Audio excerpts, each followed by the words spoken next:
I'm going to hand over to Gideon, who is going to moderate our next section, which is the 15 minutes of Infamy panel, which is all about scientists thrust into the media and public spotlight. What a tantalizing end to today's program.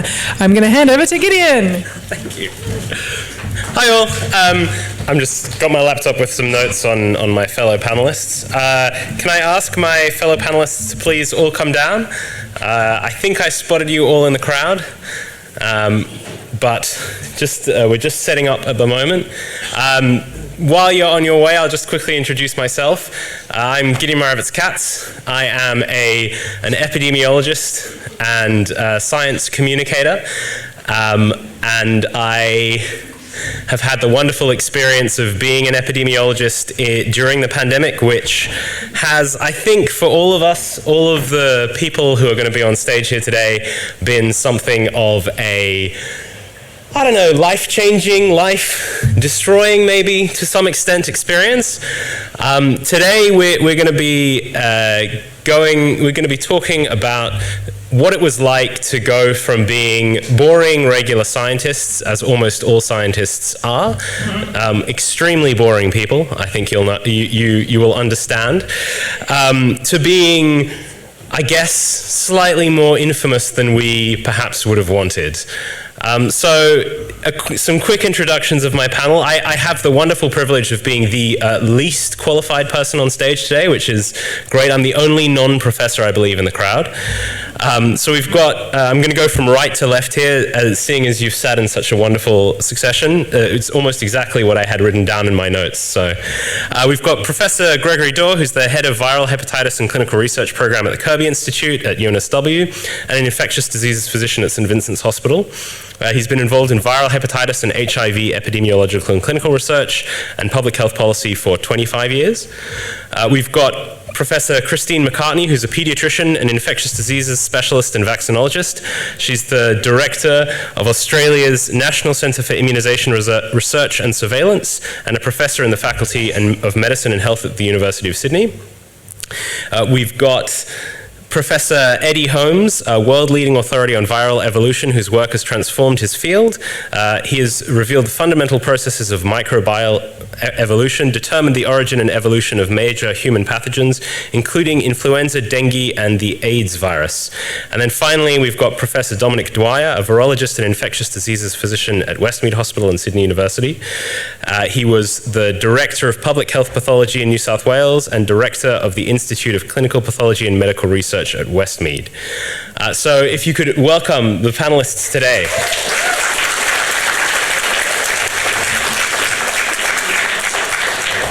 Thanks. And so I thought I'd kick off the day, or this afternoon, appropriately to exhibit the spirit of, our 15 minutes of infamy by reading some mean tweets about us.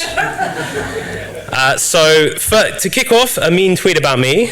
I did ask all of the panelists except Greg, so I hope you're okay with a mean tweet.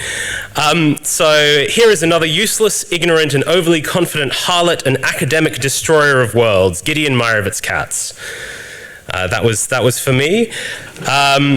We've got virologists like Eddie Holmes claim they fled to Blue Sky because they were being harassed. That was always a lie. Virologists just don't like critical questions about their research, not even polite ones. So that's Eddie's wonderful fame. That's not even me. We've got, these are mostly anonymous accounts who are tweeting about us, although the previous one wasn't actually anonymous, but boom, some emojis.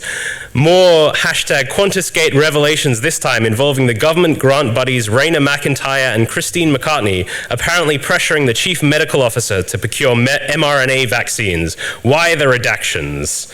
Was it because you all received financial incentives to push this dangerous junk and you didn't care what happened to the people involved? And finally, we've got, I've got two more. I hope everyone is enjoying the normality predicted by Greg Dorr, particularly the 3,500 people in hospital with COVID. Spare a thought for the 200 plus people who will die from COVID this week, all completely normal. With a picture of Greg's wonderful article that not the one we co-wrote, I believe, a different one. And finally, worth also mentioning that Dominic Dwyer is a close collaborator of Eddie Holmes, in turn implicated in both causing the pandemic and helping cover it up. So yeah, today we're talking partly about our experiences in the pandemic and partly about suddenly becoming the focus of, it sometimes feels like the entire world's fury and outrage. So I think we've got brief presentations from each of our speakers. Perhaps Greg, if you'd like to kick us off.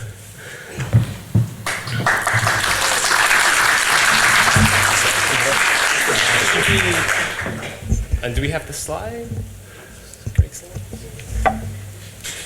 Thanks very much, Gideon. While we're getting the slides up, it was great to accept the invitation, although slightly nerve-wracking. I was recently on a Sydney Morning Herald COVID panel, and the journalist who was organising it said she'd contacted several other people and they weren't able to participate because just anything about COVID was somewhat triggering, and they found it too stressful to sort of venture back into those sort of times. So it has been a really interesting experience living through the COVID pandemic as someone who's been involved clinically and academically and in the sort of public health science communication space as well. The slides up here.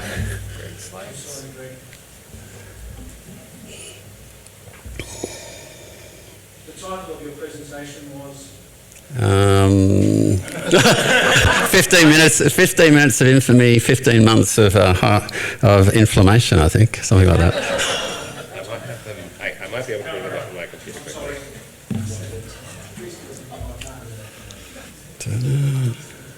Being censored. Maybe we could kick to someone who didn't have slides? Dominic, yes. Sorry, I'll just get Greg's slides up on my computer. So thanks very much for the invite to come and talk, and I wasn't quite sure what to do in the first couple of minutes. I guess just to sort of give a quick snapshot of what sort of work I've been involved in over the years. So working in infectious diseases and virology, of course, things like HIV and influenza, H5, bird flu, swine flu, all those sorts of things, Ebola virus, and of course, more recently, the coronaviruses. And even with the first couple of pathogens that I mentioned, particularly the HIV one, I guess, there's a lot of politics involved in that. There were vested interests and so on, and some of the classic ones being things like contamination of blood supplies and stuff in different parts of the world. Vested interests in business, so for example, Japanese encephalitis in Australia in the last couple of years, and commercial piggeries, and governments wanting to practice message control, and so on. So that's all a given with all of those epidemics. But the thing that struck me is that in those ones that I've mentioned, science eventually won out.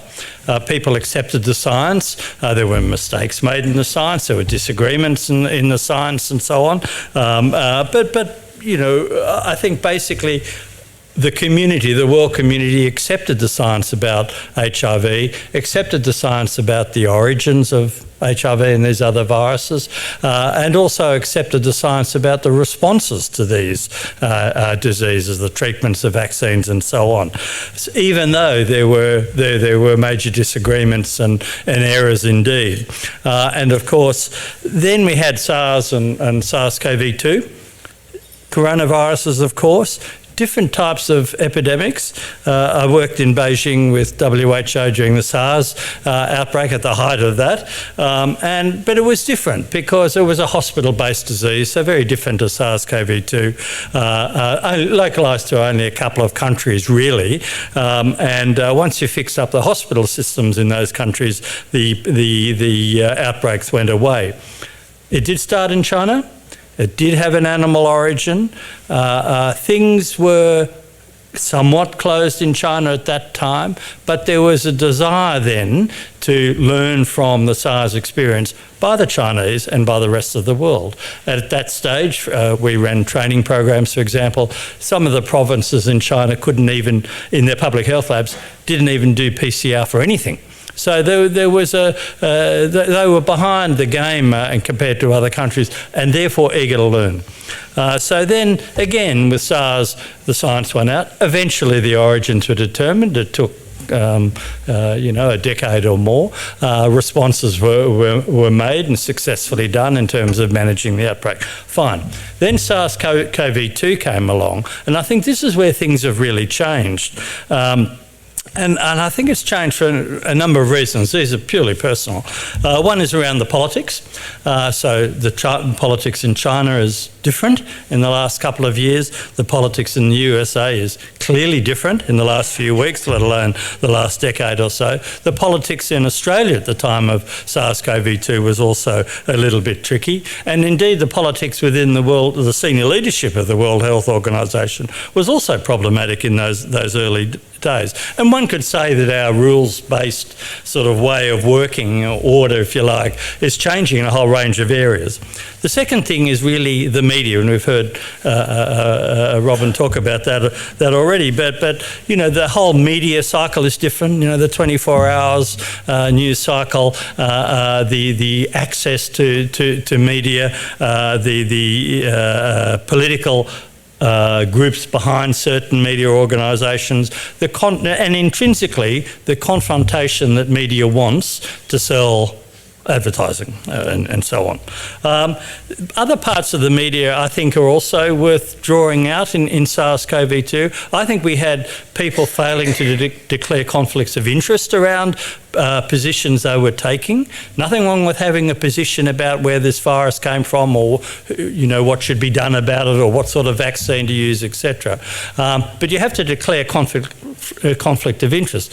We do that as scientists when we submit papers. Do you have a conflict of interest, etc., etc. But there were people writing books, including Australians, writing books about making quite grandiose claims about where this virus came from, and continuing to talk about it in the media without declaring that, in fact, they're making money out of this deal. Anyway, that's a personal thing. The other thing, of course, is social media and how that works. And this is where we started, or I started to get into trouble, never having had this sort of exposure before. Social media allows people to pile on to people with different opinions. It can often be anonymous, of course. The way social media spreads is transmissible, if you like. And there's a very good book on the transmission of social media, just like infectious diseases. And everyone can have a go. And that sort of leaves us with the problem we have at the moment of the general kind of acceptance of science by the community, around climate change, around vaccination, around the origins of virus, fluoride in water, autism and measles, all of these sorts of things. Anyone can say what they like without any evidence to support it. And you can even be the leader of major countries in the world and say these sorts of things and not be pulled up on it. So, there's the other problem of scientists and their ability to communicate these sorts of things. I'll finish up there and leave it to questions. But I would point out the one beauty of the media is that people did refer to me as the George Clooney of virology. So I will take some things. Thanks.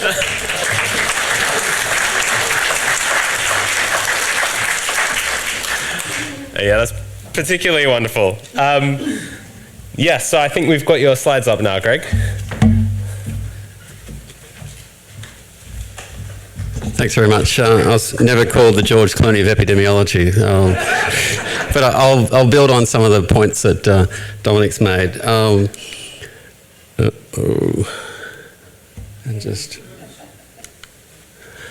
It was a strange time. I think when public health sort of personalities enter the bedroom, we all know that we're living in very, very strange times. So I think most of us in public health, and certainly most of us in academia, tend to sort of, exist in the shadows, and COVID sort of brought us out of the shadows, many of us reluctantly, but certainly that exposure that we hadn't had before was really and many times quite confronting.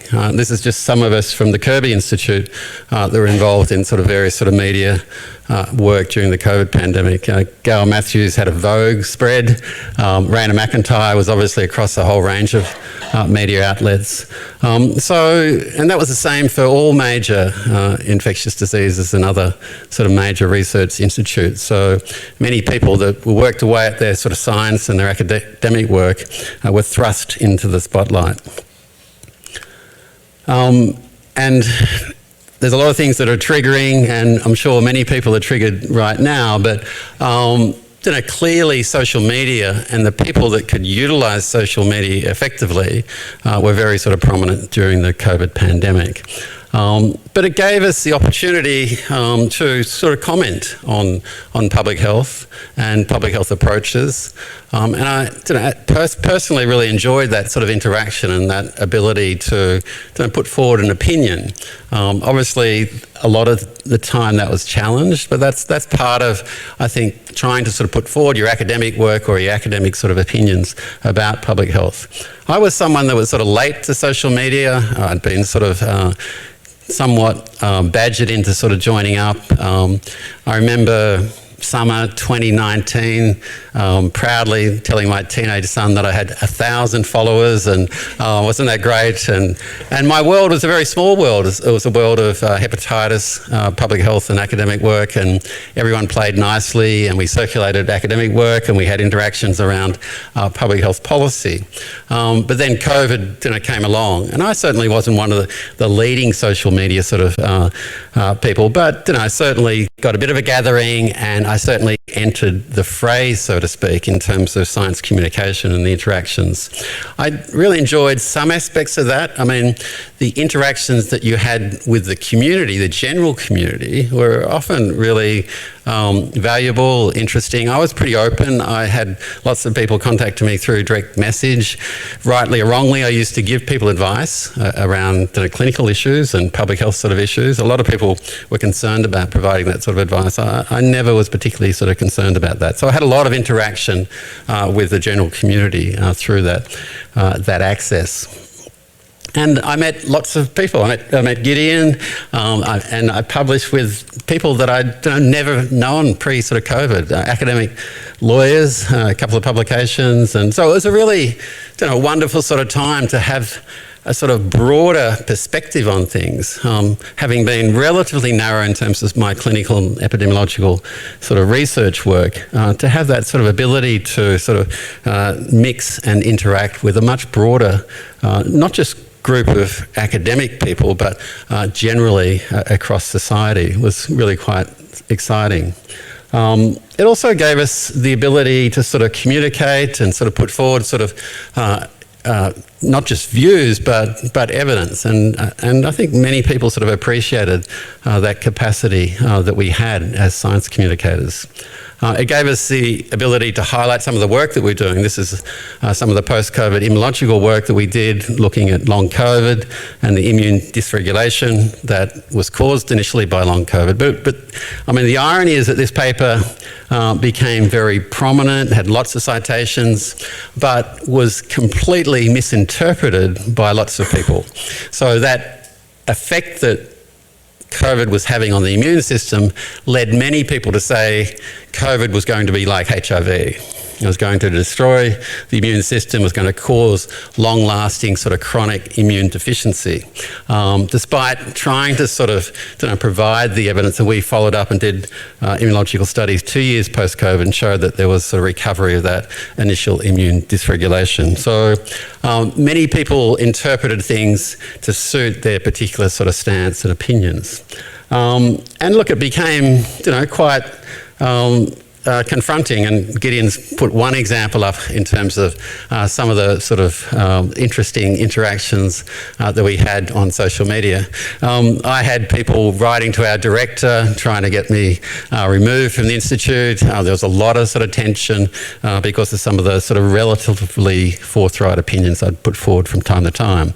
But just to sort of summarise, I mean, I think we can say that scientific and medical knowledge is still highly valued by the community. I still believe that, despite what many of us had to experience during the COVID pandemic. I think the cross-disciplinary partnerships are crucial and were really rewarding. Academia as a foundation for science, communication and advocacy, I think remains strong. And it can be a really stimulating to be in the public arena. I'm very happy that I'm sort of retreated to the shadows to a large extent now, because it is incredibly time consuming and stressful to sort of put yourself out there, to put your head above the parapet, so to speak. So hopefully my last 15 minutes of infamy. Thanks very much, Gideon.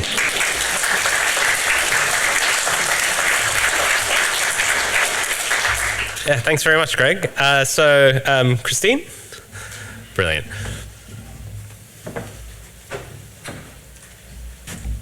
Well, good afternoon, everyone, and thanks so much for the invitation. So George Clooney and I both got off separate planes this morning. I flew for 24 hours from the Northern Hemisphere, actually from a very scientifically fascinating country called Iceland, and just missed a volcano and a lava flow by a little tiny bit. And I know George's flight was delayed by 16 hours, so he's doing much better than me. But as I was flying, I was thinking about, gosh, I've got to do this panel this afternoon and I haven't prepared much. And I was thinking about trust and the incredible trust that I put in the pilot, the crew, those air traffic controllers. And why did I do it? I mean, I wanted to get from A to B, and I had a very tangible outcome from the trust that I invested in those, those flight people. And, I landed in a different country, this country, and I'm in a different time zone. So trust is at the heart of science and communication around science, and it was absolutely at the heart of everything throughout this pandemic. And in that quote that you cited, it also reminded me of another concept, which is play the ball, not the player. So this is the thing in soccer, I guess, and I'm not a soccer player or a rugby player, ironically, but where you're really trying to travel with the ball, you're not actually there to maul or hit the other players. And and in so many quotes which were just so demonstrably crazy and wrong, including things like industry funding, for which I don't and have never received any. Because of the roles that I have, it's just about saying, let's discuss the science. Let's try and have this, this debate. And through the pandemic, that was incredibly challenging at times, and I think was part of what the Infamy was all about. So there's some really broad opening comments, but I think I want to tell you about me too, because I thought I would tell you why I think vaccines are incredibly important, and I'm a vaccine specialist, a clinician scientist, and my first personal memory of having a vaccine was travelling to see family overseas when I was 10 years old, and my brother and I getting a smallpox vaccine, and our country GP chased my brother around the GP office for 5 minutes, at which point he and my mother finally pinned my brother on the ground underneath the big redwood table and gave him his smallpox vaccine. So smallpox we eradicated, the only human disease we've eradicated from vaccines. But as a clinician and a paediatrician, I've counselled and cared for babies, counselled families, cared for babies, who've had the array of multiple diseases that we protect against with vaccines. So, counselled mothers who've lost their baby to whooping cough, children who've had brain damage from meningitis, from pneumococcus or meningococcus, who've actually healthy children who've died from influenza. And these are real children, real families and real people, and it got me into real prevention. And so, my whole career and life since the 1990s has been dedicated to really understanding, evaluating, demonstrating, monitoring what benefits and what risks we have from vaccines. And I guess, the pandemic was always going to be one in which vaccines were going to play a huge role. Luckily, they did, and, they became incredibly important as one of the many things that we used in the pandemic. And so, yeah, that's where my role was and still is. And I guess with all of the training that I had, which did date back to, luckily, some times in the US where my formative education was in vaccinology, with my mentor having been grilled by the US Senate because he was saying that, measles vaccines didn't cause autism, one of the most famous paper retractions of all time. I'm not sure whether people know about that, but, a really absolutely terrible study, which ultimately was flawed, not just because of the science, but also because of the interests of, and the subsequent interests of the authors that purported to blame vaccines as the cause of autism. And I, as a paediatrician, was shocked at the time because, of course, none of us want autism, and all of us would like to understand what is probably a multiplicity of causes of autism, but it certainly wasn't and isn't measles vaccine. So my mentor at the time in the 90s, got death threats, got grilled, absolutely, gave me an education as a young clinician scientist at that time about, that this could be a tough world sometimes if you work with vaccines, so I felt oddly prepared for Infamy and oddly prepared for some of the challenges that were going to come once we first learned about the virus and first started to understand how we were going to tackle it using a lot of good science, I think, and trying to understand what role vaccines would play. So I can comment a bit more on that, but that's a little bit about me and a little bit about where I fit in. And it's probably quite fitting now as we talk about starting with the virus back to Eddie. Thanks.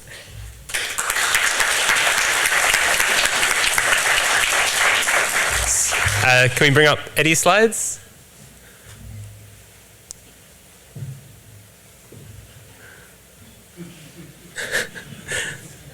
I can definitely ad-lib in the break. I also wrote my most popular blog ever prior to the pandemic was about vaccines, funnily enough, just about common reasons people give for not to vaccinate and why they are incorrect. And I actually had that and one other article got a hit piece about me in Natural News in 2018, which was the most surreal experience of my life, because at the time I was just, I was absolute nobody, and I had someone writing about me in this bizarre website that I'd never heard of. Do we have the 30 seconds? Okay, I can ad-lib for another 30 seconds. But yeah, so I felt it was interesting to have some preparation at least for the experience of coming to the pandemic and having just a very large number of people hate you for what seemed like no reason at the time. And I think vaccines have always been a particularly difficult touch point for many, in part because of Andrew Wakefield's paper that was later retracted. But I think for many of the scientists who got involved, and I know some people on the panel have expressed this to me before, that it was very surprising that they were suddenly the targets of all of this hate, because it just seemed like kind of boring and basic stuff to them. I think we are good to go. Sorry about the delay, Eddie. No worries. Right. Hi, Eddie Holmes. So, is this forward? Yeah, forward. So, my 15 minutes. So, on the plus side, in 2021, I received the PM's Prize for Science in Australia. That's very nice, of course. And even better, I was a quiz question on a TV show that evening. I don't know if anyone got that right, but I thought that was quite good. So that was good. On the negative side, on the debit side, because of my work on COVID origins, I've been subject to relentless and daily abuse. It really is daily abuse going on. I just want to give you a sense of what the sort of stuff we're getting. What you mentioned earlier is actually one of the polite ones, okay? So, for example, you see this sort of stuff here. This is a headline in the marvellous Daily Telegraph from May 2020. It says, Red Army virus probe, Aussie link to Chinese military lab. That's me, right? And so this is about, bizarrely, sequencing the virus from a pangolin.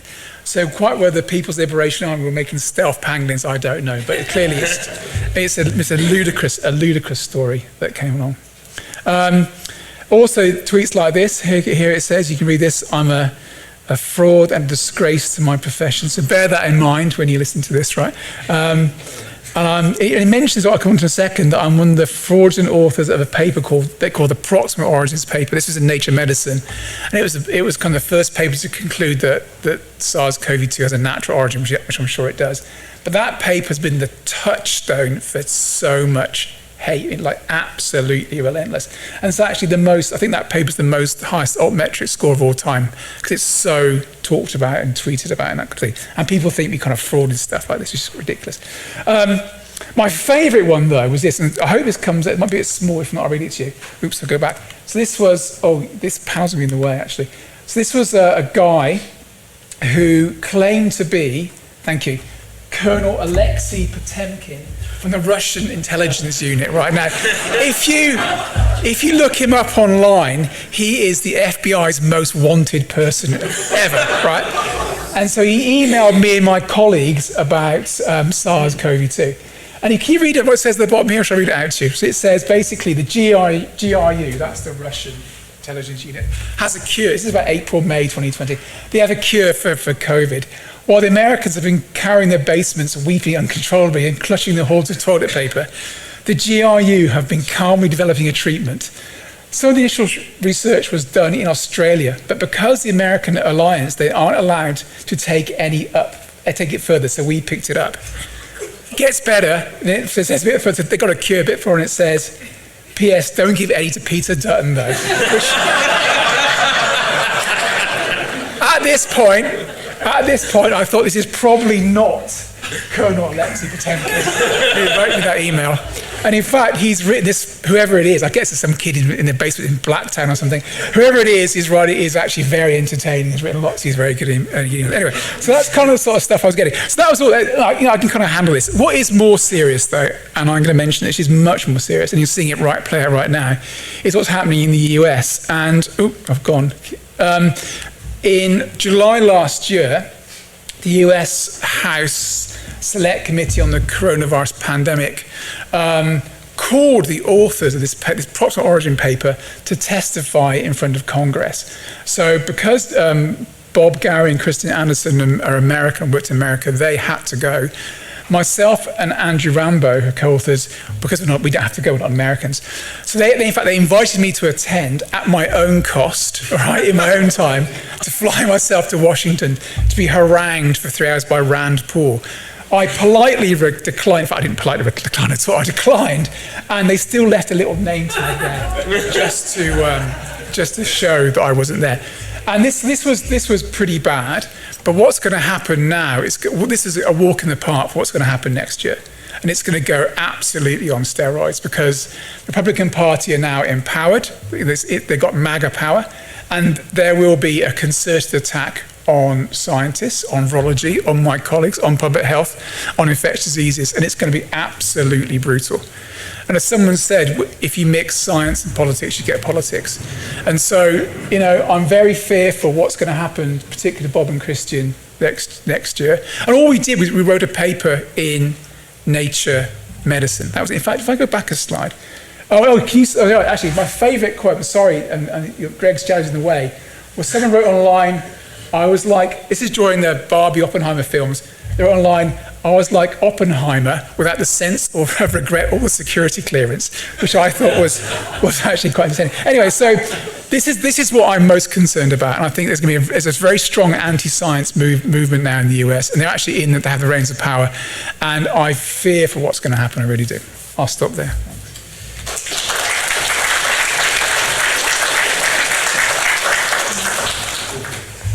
That was amazing, and yeah, I think a lot of us are echoing the same worries about what's happening in the United States, particularly when it comes to evidence-based medicine, science, and what may happen in the future.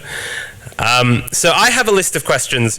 We are running slightly behind my original schedule, but I thought the presentations have so far been so excellent that I didn't want to keep to my original schedule. So I'll ask one question, I think, before throwing it out to our wonderful audience. But just something for the panel, after what Eddie said, and kind of based on that, is how can we improve the public understanding of science so that we don't have the same sort of issues in the future? Or is there a way, do you think? And maybe, Eddie, do you want to kick off the discussion? Easy questions here, easy questions. Is this on? You know what? I don't know. And at the moment, I think it's very, very scary to me what's going on in the US. And, you know, the anti-science movement have done. And the problem is you can't use reason and logic with these people. They just ignore that, right? And reason and logic is not their mode of, MO. So I don't know. Ultimately, I think it has to come, sadly, from political power. And you need the right people in government who are pro-science, who are going to help you. Luckily, we live in Australia. And although I've had criticisms of the previous government, I think overall in the panel, they actually did a pretty good job, right? And so I don't think we've got, and there are a few outlier senators, as we all know, politicians in this country, but normally most people in this country are pretty sensible politically. In the US, it's just not like that. And unfortunately, they drive so much that goes on in the scientific agenda globally. So I don't know. We have power to fight what's happening in the US at the moment. You're seeing the appointments today, who they're putting in the health positions, and most of them work for Fox News, right? It's just absolutely, they really do work for Fox News. It is just extraordinary. One talked about the new appointment, the new head of the new Surgeon General wrote a book about healing people through prayer, right? So, I wish I knew. I wish I could answer your question, Gideon. I don't have an answer. I really don't. Maybe, Christine, I know that the National Centre for Immunisation Research does a lot of vaccine education and vaccine, promotion work. So is there any insight from that stuff and how we can prepare people?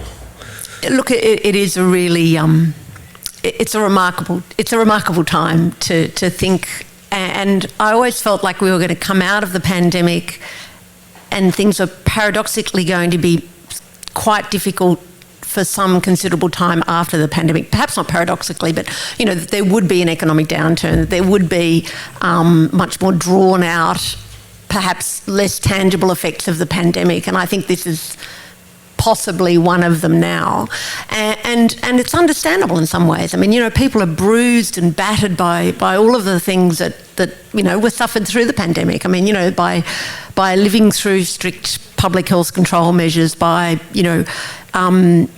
feeling pressured to do certain things, even by vaccine mandates. I will say, they were difficult for some people, and they were really feeling bruised by that, but probably wrapping all of that up into just what was a really miserable and difficult time for mental health and incredibly tough on well-being.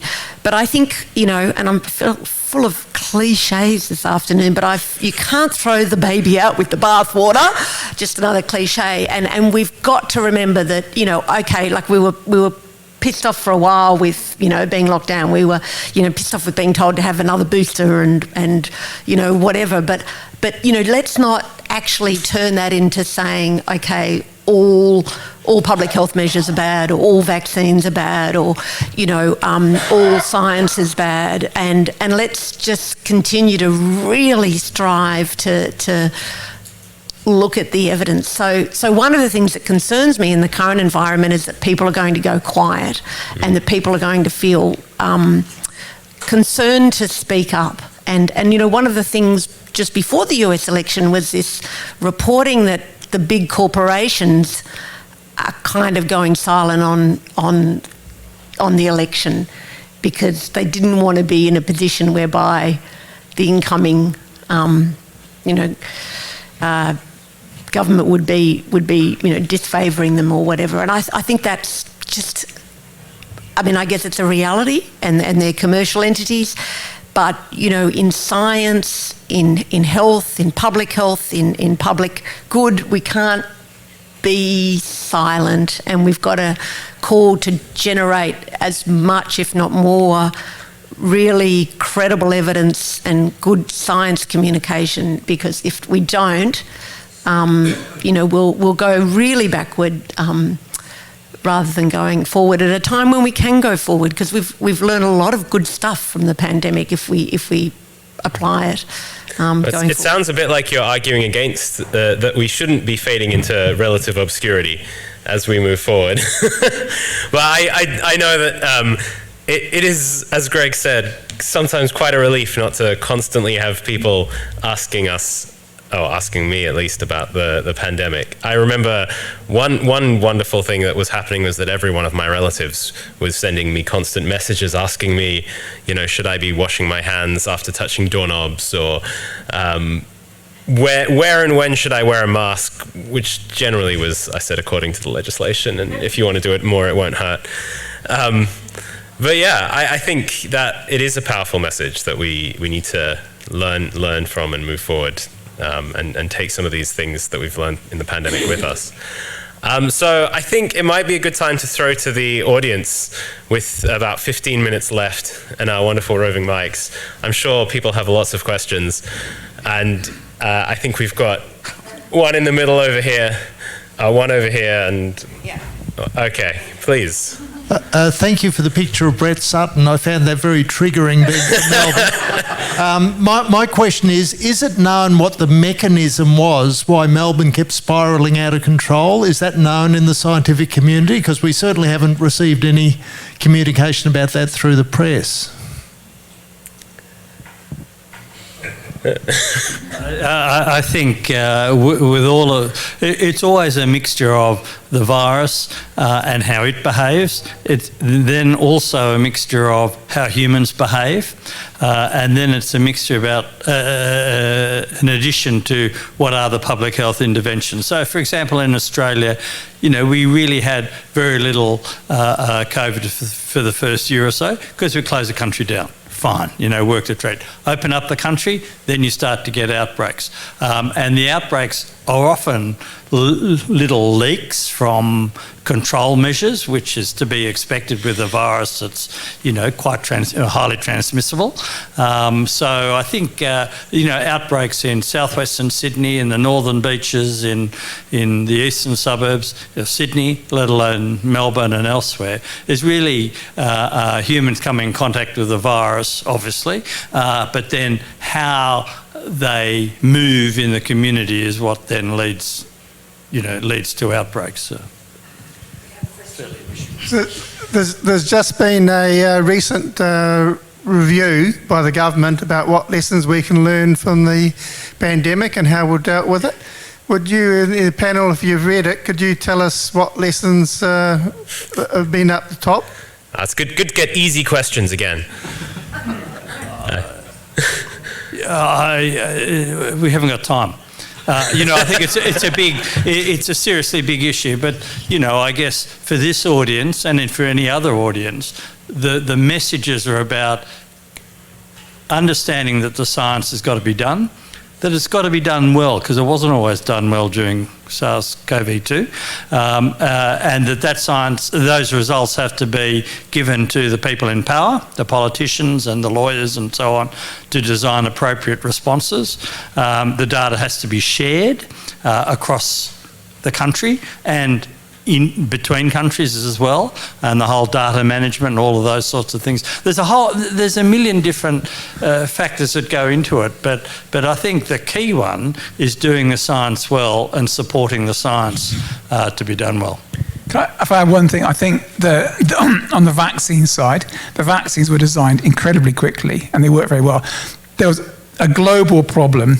There wasn't the capacity to make the vaccines. Australia didn't have enough capacity. That's why we rely on overseas vaccines.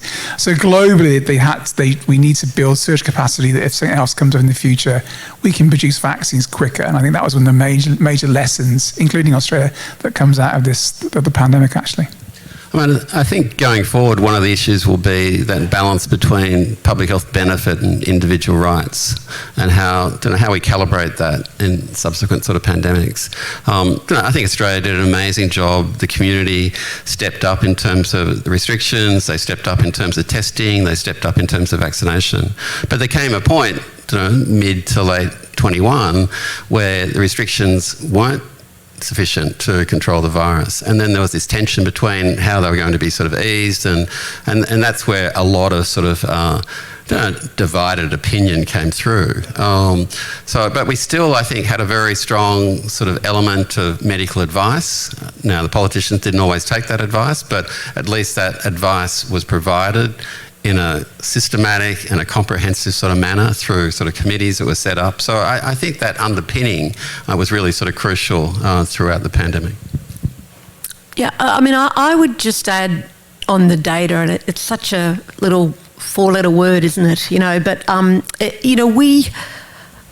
we've got so many great things in Australia, but we kind of sometimes settle on pretty good but not great. Do you know what I'm saying? Like we've got this tapestry of 8 states and a Commonwealth government, and if we actually just worked a little bit harder to make that more cohesive, and I'm talking about it's a complex situation, but if we did that in terms of generating really high quality data, good scientific knowledge, I think that's probably an absolutely pivotal thing for me. I mean, it's one of the questions Gideon put to us before, but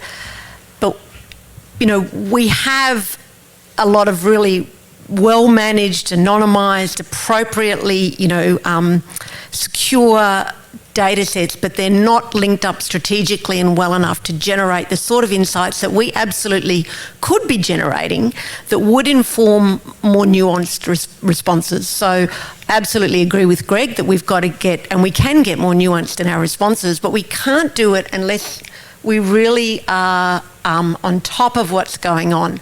And that was a recognised element within that review, and it's something that we have within our control. So if there's advocacy that we can talk about from this stage, I think we should really advocate around some of the structures that the governments are talking about, about a Centres for Disease Control, but not just a ho-hum one, one that's actually really going to have teeth to make changes in getting us to be top of the game in terms of evidence generation and good science. Yeah, and I think something that all 4 of you have kind of touched on, and that relates to what we were discussing and kind of all of the presentations, but something that strikes me is that perhaps by developing a Centres of Disease Control, one element of that could be to provide a bit more protection for scientists from this sort of very difficult response. Because if you're going to put people who are most scientists, boring everyday people who go into their jobs, they do their analyses. We operate within academia, but generally speaking, it's not a position where you are on, the world stage regularly.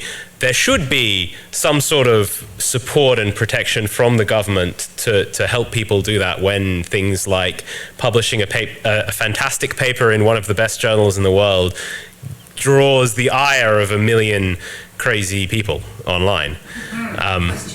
Yes, so Iran.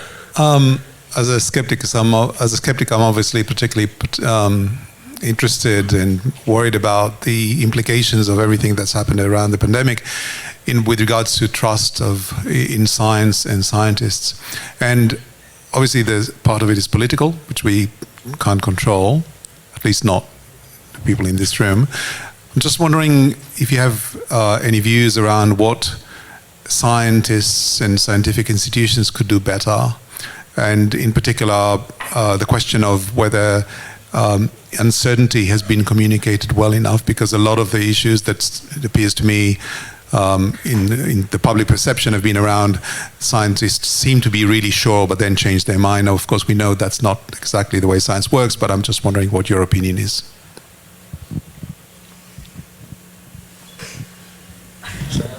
Yeah, all I can say is that science isn't black and white. That's the trouble. I mean, people, media, journalists will come wanting a yes-no answer. Where did the virus come from? Where, does the vaccine work? There are always more nuanced discussions to be had, and they're difficult discussions to have. I think we struggle to express the uncertainty of science to politicians and decision makers as well as to the general community at a time when people want obvious certainty, and that's what happened with some of the issues about lockdowns and so on. That you said, well, this is our best guess based on the data. In my experience, scientists automatically encompass uncertainty, right? And if we see new data, we will change our mind to a different position, maybe one that's completely opposite to what we had before. That's how science works. You can't do that in politics. If you change your position in politics, right, you are out. You are total. It's just not seen. So those two things are completely diametrically opposed, right? And so, also a good scientist will change their mind based on the data available. That is not how politics works. So you've got to be absolute. And trying to bring those things together, it's really, really, really hard, unfortunately. I mean, it's interesting that sort of the evidence and the uncertainty and the lack of black and whiteness. I mean, it really was a problem, because then you can talk about, say, COVID and whether it was airborne, and I think the vast majority of people came around to the view it was airborne. But then the policies of having people limited in terms of their time outside, even though there was a complete lack of epidemiological evidence to say that there was a significant amount of transmission that was occurring outside. But that just seemed crazy to me. I just couldn't understand why that was implemented. But it was implemented because there still was felt to be levels of uncertainty. It was felt to be the political sort of solution, in a sense, to ensure that people took restrictions seriously. But a lot of it wasn't really underpinned by strong sort of evidence. And I think, as Christine said, if we can get more data, more real-time analysis of big data that really helps inform public health policy, that's part of the solution going forward, definitely. Yeah, I think there are a couple of things to that. One is that we've seen all this before. I am surprised how people find all of SARS-CoV-2 stuff so new, because we've actually been through it before, 1918, 19, influenza, let alone all the other things. I think that's important. The other thing is that you take something like aerosol transmission and so on, even organisation, the Chinese government was saying it wasn't happening. The WHO was saying it wasn't airborne. The doctors, however, in the hospitals in Wuhan were saying it is airborne because we're seeing it, So there you had the mix of the politics interfering with what was clinically apparent and then became scientifically obvious. I think we've got a question here. One more question. Well, as a humble engineer knowing nothing about medicine, I've always held the view that the governments, in taking those harsh and restrictive processes on all us poor buggers, did the absolutely right thing, because it would take you time to work out, can it be treated or can we beat it? So I had no problem. All the whingers, I think, ought to rethink things. Thank you. Thank you. I think we've got just enough time for one more quick question, if there's anyone else. We have a question from Tim. You have to be down. While Tim's making his way, I thought I'd share one brief anecdote that I thought from the previous question. I'll be very quick. Go.